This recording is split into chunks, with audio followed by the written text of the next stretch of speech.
Humans are strange. Rope swing.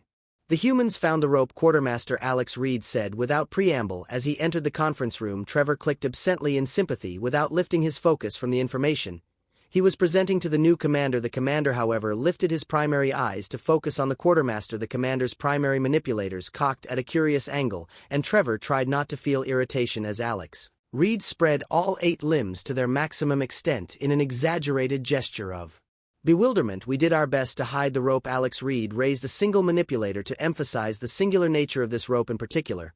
But I swear by the main swarm, the mother swarm, that they have some sort of instinct for finding exactly what you don't want them to find. Trevor wished for a moment that he could roll his eyes as the new commander, a young eager thing from the main university, tilted his head in curiosity. Which rope did the humans find? The commander asked, folding his primary manipulators politely across his abdomen from the way the sensory hairs surrounding the commander's primary eyes bristled in confusion. Trevor assumed that the question he really wanted to ask was if the quartermaster had seen the base psychologist recently. They excuse me, Private Johnson found the 6-centimeter diameter soft-weave nanobot fiber rope. We had hidden the coil in the secondary storage container under the storm tarps. Trevor watched in amusement as the commander surreptitiously tapped out a note on his pad, a reminder to ask what storm tarps were. That particular horror could wait a bit longer. According to the human meteorologists, at least, there was an 80% chance it could. He said he was looking for a lighter. Alex Reed preemptively raised a manipulator to stop the commander from asking the question that was on his mandibles. No, I don't know a lighter. What he did not seem interested in enlightening me. Between his screams, don't ask about the screams, Trevor said. Softly, the commander glanced at him uneasily but allowed the quartermaster to continue. He shifted the tarps. The quartermaster wrung his primary manipulators. Do you have any idea how much they weigh? We have to get the entire swarm out to move one of those things. The commander glanced at Trevor, and Trevor shook his head. That question didn't require an answer, so he moves the tarp. The quartermaster went on and found the rope, and it is the swimming hole incident all over again. The quartermaster dropped his primary manipulators and looked at the commander expectantly. The commander gave Trevor a rather desperate look, and the nutritional anthropologist took pity on the young officer. He raised one manipulator for attention. Pardon my intrusion, Trevor asked. How can this be a swimming hole incident? The land around us is near uniformly flat at the human's physical resolution, and none of the herbage around us is strong enough to provide the support for the rope. The quartermaster expanded his mandibles as if to answer, but after a moment of hesitant clicking, he slumped. Could you please just come outside and see for yourselves? The quartermaster asked. We were not getting the safety award this cycle. Oh dear, Trevor murmured as he gathered up his things. We were on such a good track too. Our humans were being so reasonable. He and the commander followed the quartermaster out of the conference room and then out of the main building. The screaming became audible as soon as they passed the outer airlock, along with the rumbling sound of one of the transport engines. They rounded the corner of the main building complex and stared in shock at the scene on the parking lot. One end of the rope had been secured in the clamp of the boom claw used for taking samples. Apparently, the device, meant to reach far into underground caverns, was strong enough to support both the rope and the human who was clinging to the lagging end. They had tied a knot in the end of the rope and were using this as a point to grip with the legs. The boom claw was extended about 4 meters in the air and was slowly rotating, sending the human currently on the lagging end of the rope. Johnson, Trevor thought, swinging around in a wide circle. Another human was manipulating the boom claw, while the rest watched the action with wide grins of pleasure as the commander stared in stunned silence. The boom claw stilled, and the humans leapt forward to stop the circular motion of their friend. Trevor winced at the sound of 2 human bodies impacting, but neither seemed injured. Go, go, go, the humans chanted. Johnson appeared to attempt a run for the main base building, but staggered alarmingly to either side as if he had forgotten how to balance his precarious bipedal frame. Are they punishing him for some transgression? The commander asked with just a touch of horror in the set of his legs, given the fact that the rest of the humans are now competing to be the next one on the lagging end of the rope. Probably not. The quartermaster pointed out. Johnson had collapsed on the ground and was laughing up at the sky as his friends abandoned him to claim a place on the rope. Trevor took this to mean that he was out of the danger zone and led the commander over to the prone human friend. Johnson, Trevor greeted the human. May we climb on your chest? The human stopped laughing long enough to wave his hand in agreement before slipping his arms under his head and letting his gaze focus on the far distance that was so vague. To Trevor's people, was he cloud watching? The commander looked like he had 1,000 questions. The quartermaster looked like he was rather exasperated with all of the answers. What is it? Trevor asked after he had gotten Johnson's attention by tapping his bristly chin. What is it with humans and that rope? Humans are strange. Cold sores.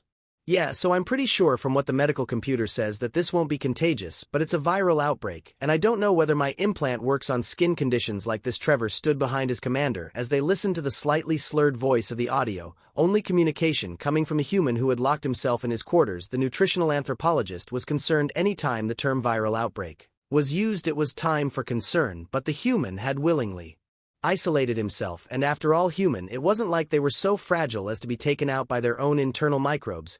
He hoped he signaled his approval of the course of action to the commander, but held up one leg to stop him before the formal order was given. You mentioned that the symptom was visible on your face. Trevor asked. This cold sore? Yeah, Trevor the human responded. It's a doozy too. A doozy? Trevor asked. Especially big and red, the human explained. Trevor clicked in confirmation and rubbed his primary manipulators together, trying not to sound too eager, but the human seemed to hear it. Anyway, the human laughed. Do you really want to see it, Trevor? He asked. It would be for science, Trevor insisted, but he could not restrain the eagerness in his voice. These types of surface irritations are rare among chitinous species like ours for the mere reason that they can so easily be fatal, and his voice cut off and he bristled in horror as the human activated the visual connection. The human blinked in surprise, and his face broke into an amused grin. Y'all are so cute when you puff up like that, the human said. You are bleeding, the commander said, his legs tight with disgust and fear. You smiled. And now you are bleeding from your mandibles. Lips, the human corrected, idly reaching up to dab at the blood and pus leaking from the lesion on his skin. My mandible is inside, and I only have one. Pus is covering nearly 20%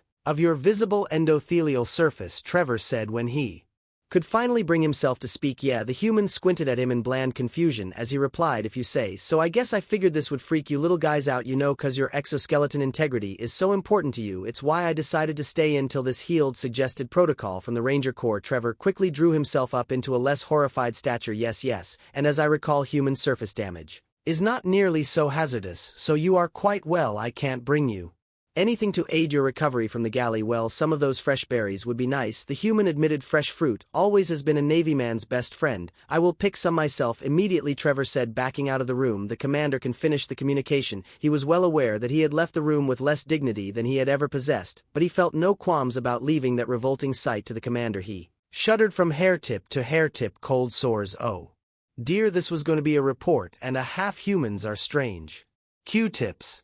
Everyone inhabiting Rough End Base knew that Thursdays were luxury days. Not every Thursday, mind, usually every third, but if the nebula were tricky, every fourth or fifth. The overworked Confederation supply ships rarely carried anything beyond the strictly necessary food and mechanical supplies. No, it was the Cloud Runners who brought the isolated sentients the little pleasures that saw them through the cold dark nights and scorching days of a planet that just barely qualified as habitable. One box for human. Robert Lewis, Ph.D. geology, crowed in delight as he snatched up the package. About time, we brought it in good time, the Cheetar said, his frill bristling with offense. Robert grinned at him and patted the free merchant on what served him as a shoulder. Sure thing, big guy, he assured the Cheetar. There is no question you little ships are never the problem. This probably got bogged down at the post office in Fairbanks. The Cheetar skin or outer membrane. Robert wasn't sure what exactly you called the smooth covering of their exoskeleton cooled to a more reasonable shade of green, or at least what was visible under the extensive body painting did. Big guy dipped his antennae in curiosity, even as he finished sorting the unclaimed packages back into his satchel. Robert knew the free merchant had a few hours before his ship had to jump back into the nebula currents, and was probably interested in conversation. With a smile,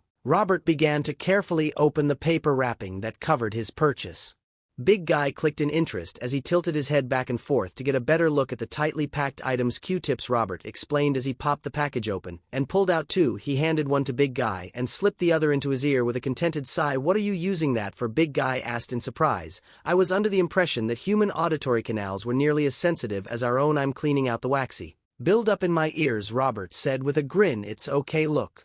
There are instructions on the box. Big Guy reached over and took the offered package. He held it up in front of his eyes and rolled his head to analyze the human writing. It says it is for applying dermal paint, Big Guy said in surprise. He glanced at the one in his hand and tested the soft tip with his fingers. He clicked in approval before turning back to the package. It also says that it is good for cleaning hard surface optic sensors and applying medication to minor injuries. Big Guy's frill suddenly stiffened in a show of surprise, and he shot an annoyed and perplexed look at Robert, who had taken a second Q-tip to his other ear. And here in markedly larger print it specifically says that it is illegal, unsafe, and unsanitary to insert them in your ear canals. It says in fact that this behavior serves no purpose and causes damage. Does it now? Robert drawled, giving the Q-tip a twist. Big Guy stared at him through one incredulous eye for a moment before tossing the package back and walking away, muttering something about humans are strange.